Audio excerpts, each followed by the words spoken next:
we've got a kind of a disappointing update on the Epstein files. I don't know if you saw this, but kind of sneakily late on Friday night, there was this article that, or, a tweet that came out that said, Pam Bondi has recruited 1,000 FBI agents to work on redacting the Epstein files. Not quite what we were going for, Pam. Yeah, I don't know who told you that's what we wanted, Pambo, but now I will say that Kash Patel has been very specific in saying it's only victims' names. But why would you need 1,000 people to do that? That seems bonkers. Okay, 1,000 so they can do it quickly would be the optimistic argument, right? Like if you have 1,000 people working on something, surely we can crank through that. Or there is so much information that 1,000 is like the appropriate workforce, which is also fascinating. How are they defining victims in this case? Like victims, aka only women who were trafficked, or like victims, wealthy guys who got on the plane and then were blackmailed? This is the problem. I know it's unpopular, and I know people will say, Jeremy, you're a lunatic. You can't not redact victims. But my point is, while I agree with you, any redactions you have now is just going to say, was Bill Clinton under there? Is Israeli intelligence agency under there? Is, you know what I mean? Is Hillary Clinton so like, I don't know how you, like you said, how can you be both? There are crimes where you are both a victim and a perpetrator. Right. Are they, let's say you're middle management, in Jeffrey Epstein's sexual trafficking of minors. So you can't say that on YouTube. If you are, it's nice because you can be more clear with your language here. Yes. Okay, keep going. If you're like middle manager, right? And you were bringing in the kids to be raped, but you also got sodomized. Are you going to be on the list? Are you going to be, let's say you're powerful politician XYZ. You were there raping children, but you also got extorted. Are you a victim or are you a perpetrator? I feel like there's going to be too many, I'm worried about that. And Pam Bondi has really kind of sucked. And so I know she's making me sad. Yeah, she's a huge letdown. I'm not saying that Gates would have been better, but he wouldn't have been worse. I just don't know. And I can't tell if it's just this issue that she's gotten herself into kind of a tar pit with, right? She stumbled out of the gate and it just doesn't seem to be getting better. Because again, she was fairly impressive when she was doing her confirmation hearings. I mean, she seemed to have the right energy. This ain't it, Chief. Yeah. I'm not against redacting victims' names as a concept, right? If you're an underage, or you were an underage girl who's trafficked, I don't want you to have to then get pulled into the internet, loopholes of whatever. You've been violated enough. On the other hand, I just wish that, I don't know. I don't want to say I wish they weren't releasing it because we need the information. On the other hand, I wish that we could have other productive things happening because it seems like this one is not going smoothly enough. And in some ways, it's just kind of dividing or it's hurting the trust. Yeah, I get it. I guess let me put it this way. If the redacted files come out and we get any new information of substance that leads to charges, I will call that a win. There's going to be a group of people, including me, that's probably never going to be super pumped about it. But at the same point, the redactions, Right. But, it just depends how many there are going to be. If it's very clear that it's just names and it's very clear that it was, the paragraph before and after we're talking about them being victimized, I think that's very different than kind of the meme that we all have in mind where it's an entire page of text that's blacked out and the word, tangerine is the only thing that's not redacted. Right. Do you think, so What's funny is the way the media is reacting to this too. So this is from Intelligentsia. Like FBI agents scour Epstein files, neglect regular work. It's like what? Charging Americans for trespassing on January 6th? Is that? Yeah, you guys were so productive when you were in charge. Yeah. There is this narrative in the media right now that this is just sort of a weird MAGA folly, that they're obsessed with this thing that almost doesn't matter, except they don't want to say that, because when you look at the core of why people are agitated about Jeffrey Epstein, it ultimately comes down to trafficking of young women and other people. And like, that is something the left can't be against. Right. So they just have to be against the Trump administration. And I think that's not boding well for the average American. Like, I don't know that the average American, they might know kind of as a buzzword, Epstein files, like, oh yeah, that should be released, but they don't know the details of it. They just generally believe he was an elite, corrupt individual, and the fact that we don't have any more information is suspicious. There are probably other causes they'd like to see the FBI and the Justice Department work more intensely on. It still matters. And when you say they're neglecting regular work, I don't think people buy that as much. I don't care. Yeah. We know what their regular job is and has been for the past 4 years. I also wonder, like, inside these files, one of the things that has always kind of stuck in my craw a little bit is that we were told that there is literally millions of hours of video surveillance. Remember when they're like, Jeffrey Epstein has 75 cameras in his home and he has hundreds of cameras in his other homes, and he's using that footage to blackmail politicians. That is not refuted.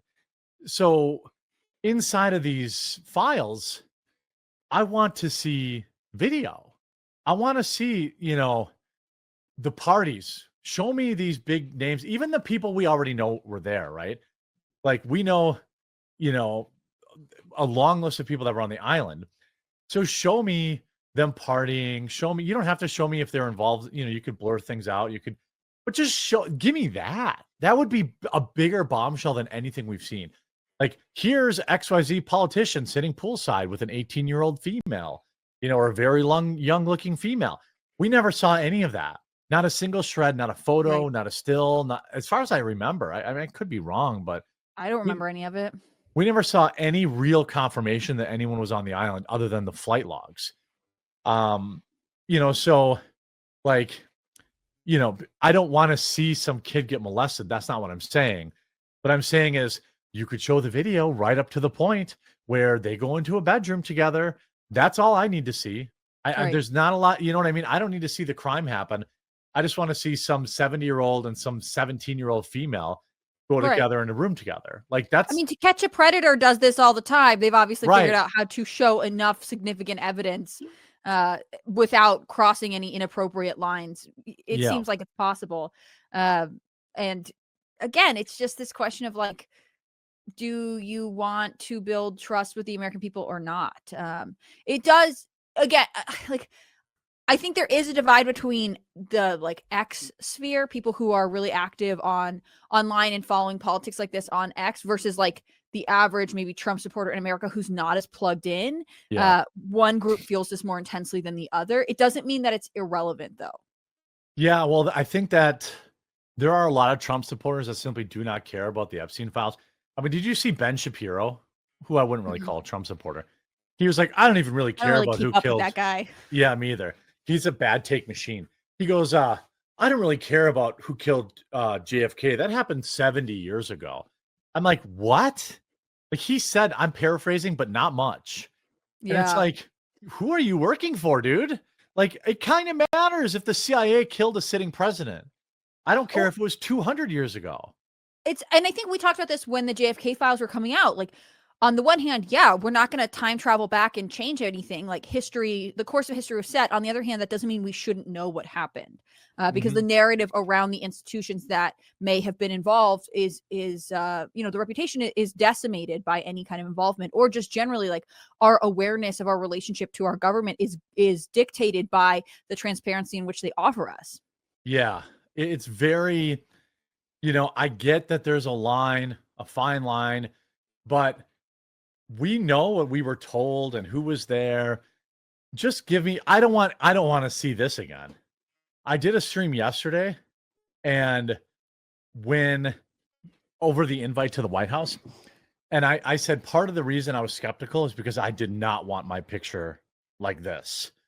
Like, I did not want to get involved in any PR stunt. Yeah, like, now I asked specifically because I said, I'm not doing that. It turned out it was just like a panel where like we get to sit there and then people kind of prayed in and we talk to them. So then I was like, oh, so Trump's not even going to be there? Like, I know that Jeremy's too scared to send me. This is discrimination because I'm a pregnant female. Hey, you're welcome to go and I'll pay for it. But you better, if you go into labor on that floor, you better shout out the channel. Like, oh you my say, gosh. That's the thing. I didn't want you to have to like pay for something and then for me to call you the morning up and be like, just kidding, buddy, can't go. I wouldn't care about that. I'd be happy that you're having your baby. The so That's yeah, what he says online. You guys don't know what it's that's like my off public air. Right. Yeah, I'm very different.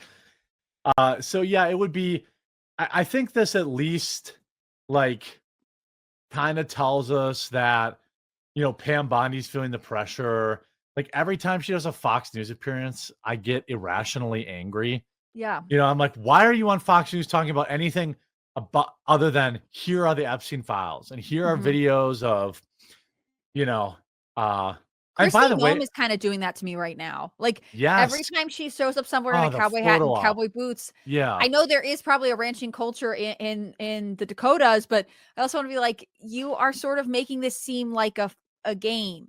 And I have liked her in other capacities, in other ways. She's done interesting things. I'm not like trying to say she's probably going to be number one, but there is a level of like less photo ops, more work, more deportations, please. Yeah. Like, I think it's cute when you get all your makeup done, you put your cowboy hat on, and they bring you that ice coat and you stand outside and do nothing. I understand that that's part of the game, but in general, most Americans are dissatisfied with the number of deportations that has been happening. Right. She has to know that. And like, enough with the photo ops. We need to 10x the number of deportations that we're doing. When we're deporting 100, 200,000 a month, then she can do her photo ops. Right. Right. I'm fine with that. But when we're deporting like 1,000 a week, it's irrelevant. I don't want to see that. I mean, even like crisis PR companies have a time when they like go dark, right? She doesn't need to go totally dark. She can give updates on social media. Pam Bondi could do the occasional interview, but number one, like probably mix it up. Can't just be Fox here, team. Otherwise, it starts to look like you're getting softballed. And then also, don't come out until you have really specific, solid things to say. And maybe they feel like they are giving those kind of updates, but I think generally we're seeing the reaction for both of these women, both of these Trump picks as being like, you're overexposed with not enough progress. I mean, Pete Hegseth isn't doing this crap. You know who isn't doing it? He loves social media. He loves Pete Hegseth makes me laugh. He is like, but he was a media personality beforehand. He knows so maybe how it works. There's like a level. And I do think that like social media is a component of this. I mean, there's a reason people love that Trump was like, oh, Twitter, you're going to ban me. I've started my own and I'm going to continue giving messages. Like there is a relationship between using social media effectively, but also you can't only rely on witty, cool social media posts. The job has to be done. Yeah. And you know what? That wasn't the best example. Marco Rubio would have been a better example. Like that guy's just out getting stuff done. Yeah. And, you know, that's what I want to see.